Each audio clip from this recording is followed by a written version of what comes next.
Hi there, this is Harry and welcome back to my advanced English lessons where I try to help you to get a better understanding of the English language. If you like my lessons, please don't forget to like this video and subscribe to my channel. It really helps. Thank you. So in this particular lesson, we're going to look at advanced English speaking verbs, the sort of verbs we use to describe how somebody speaks, or how we hear them speaking, or the sound they make. So lots of them are very strange and may be a little bit unusual for you, but I'll explain them to you and I'll give you some examples.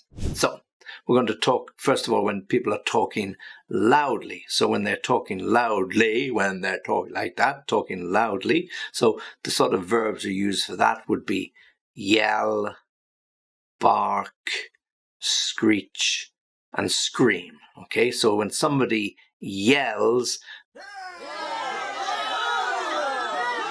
they might yell because the person cannot hear them because the room is very crowded. So they see somebody across the room and they call the name, but they don't answer because they don't hear them. So they speak a little louder and then they yell, hello. Yeah. So they scream the name. Yeah.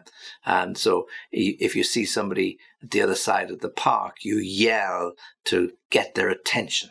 So you raise your voice very loudly to yell. Bark like a dog.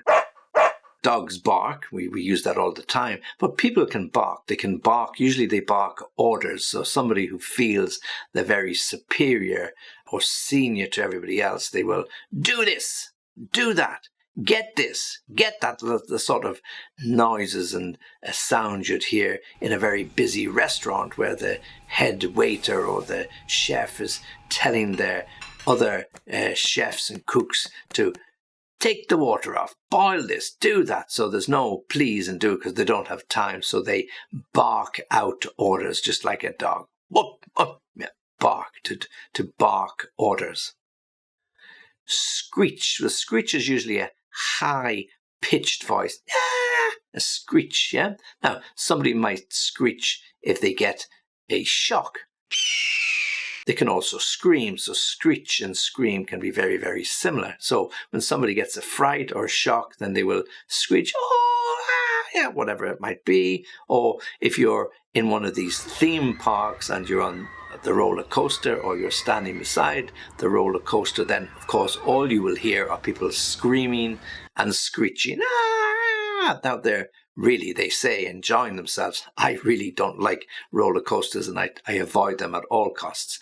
But people who go on them say, it's great, great. And they spend the time, have their hands up in the air and they screech and scream at the top of their voice. Or if you go to a pop concert, then you'll hear people screaming out the music or screaming out the songs. They probably can't sing any better than you or I, but they will scream along to their favorite number. Okay, and when the music is very, very loud, they have to scream to get somebody's attention. Okay.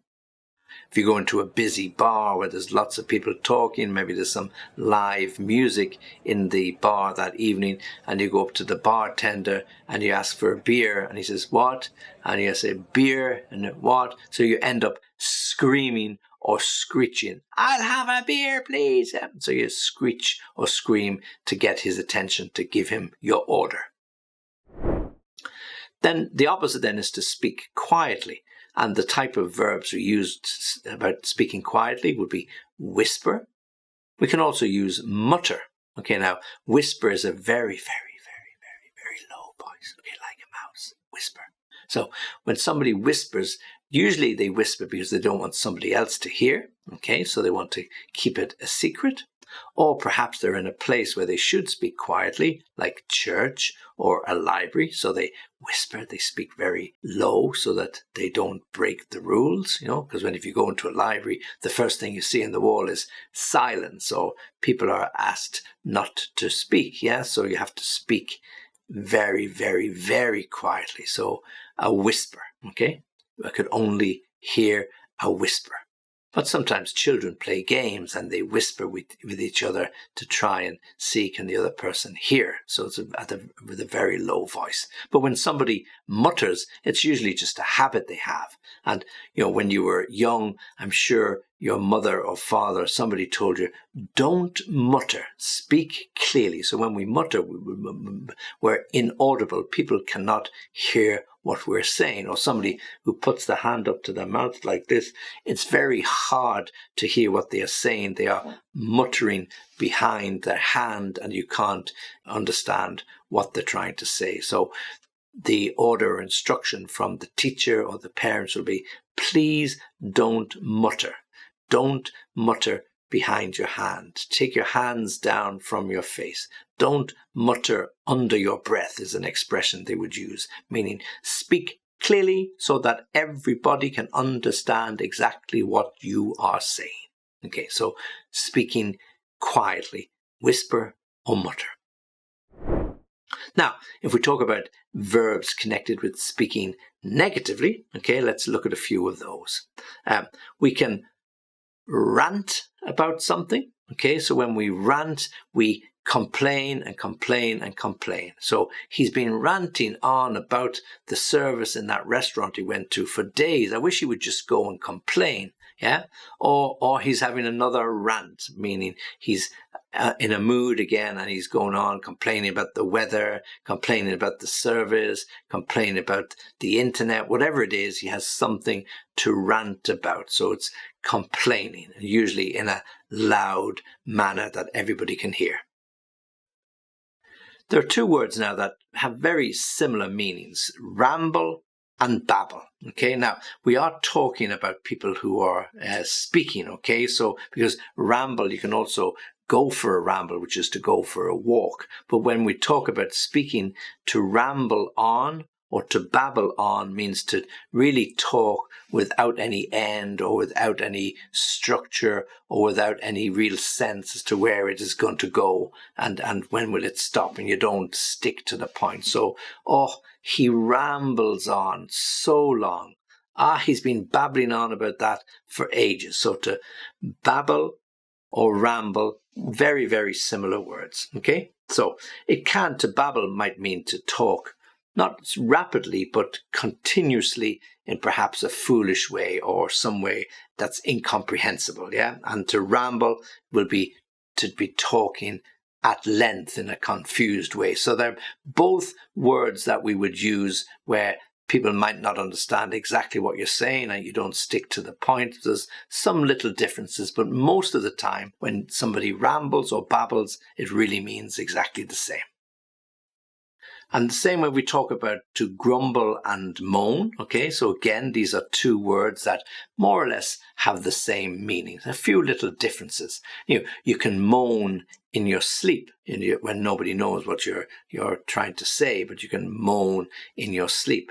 You can moan in a low cry because you walked into the door and hurt your toe, or you banged your head on the side of the cooker, as I do quite a lot. So you give out a short, sharp little cry, ow, ooh, ooh, and that's a little bit of a moan, okay?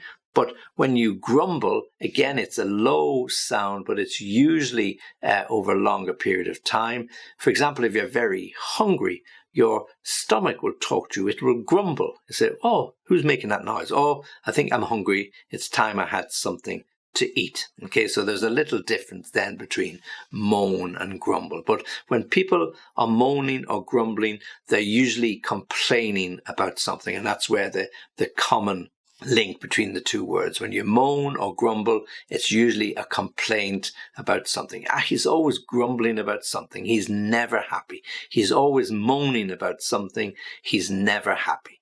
If it's not the service, it's the cost. If it's not the cost, it's the service. It's how long is it going to take? When are we going to get there? Moaning, grumbling, grumbling, moaning. So they're very, very similar.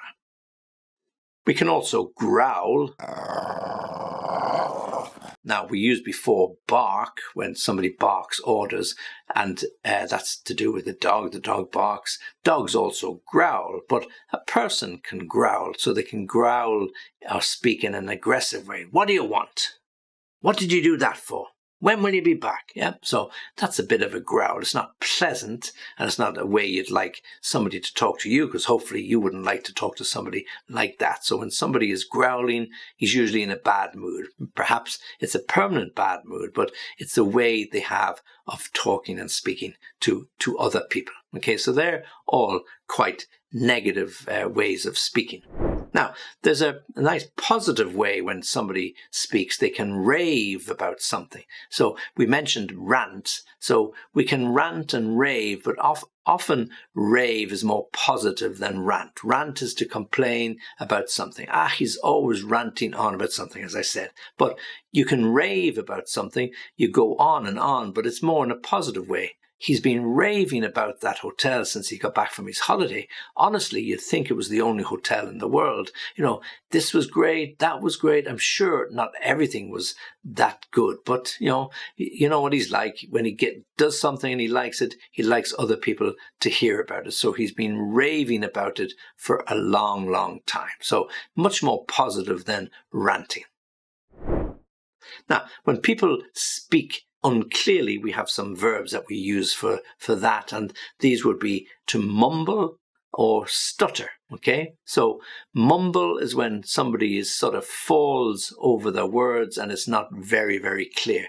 Well, I thought, what was that? Stop mumbling. Okay, so again, teachers and parents will often ask the kids and the students not to mumble. If you're going to go for a verbal test or an examination where you have to speak rather than to write, then you have to speak very, very clearly. The inspector or the examiner must hear everything you say. So there's no point mumbling the answer. You have to speak clearly so the person can understand. Clear diction. Pronounce your words properly. Okay, make sure you stress the words in the right place, the right syllable. Don't mumble. Don't mumble behind your hand. Don't mumble under your breath. Speak out clearly. So mumbling is very unclear, very unsure as to what you're trying to say. And then the stutter. Now, a stutter can be, of course, a medical condition. And if somebody has a stutter, then it's very difficult for them to express themselves. But sometimes we just stutter when we are nervous, or we haven't planned what we want to say, and therefore we stutter over words. And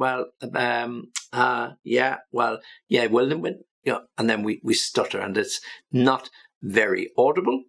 It's certainly very unclear, and it's not so good to listen to because you're trying to guess what the person's trying to say, and it makes it very, very difficult. But of course, as I said, some people unfortunately have a stutter as a permanent issue, and it's very sad for them. But there are ways in which they can work on it to improve. So something that is a little bit unclear can be a stutter or a mumble. Now, there's one last verb that we want to use here, and it's drawl, and it's spelled D-R-A-W-L.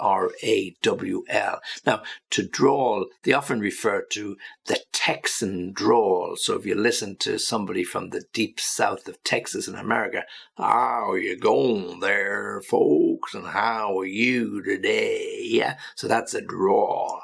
Now, a drawl is usually an overstressing, particularly of the vowel sounds, okay? Oh, where do you think you're going, sonny? Yeah, so that is a real drawl, yeah? So people speak with a drawl. You could be sitting there forever trying to get to the end of the sentence, and can be very confusing, very annoying, and of course very, very frustrating for the person who has to listen. So an American drawl, but it doesn't necessarily have to be an American. For all my American listeners, I apologize for that, but it doesn't necessarily have to be a drawl. Anybody can drawl where they focus too much on the vowels and the sound, very slow and a lazy way of talking. Yeah, okay, that would be a drawl.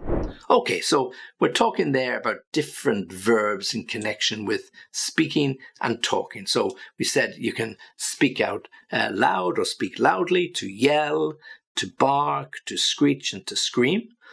You can speak very quietly, to whisper, or to mumble. You can speak very negatively, to rant, to ramble, to babble, babble on, grumble, moan, growl.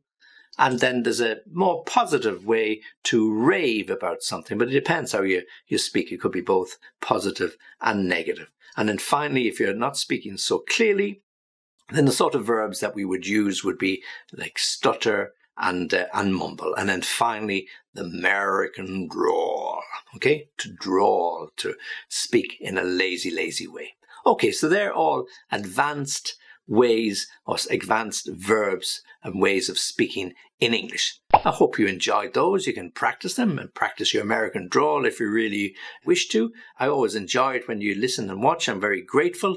And if you need anything, you can write to me. And as always, join me again soon. Harry signing off.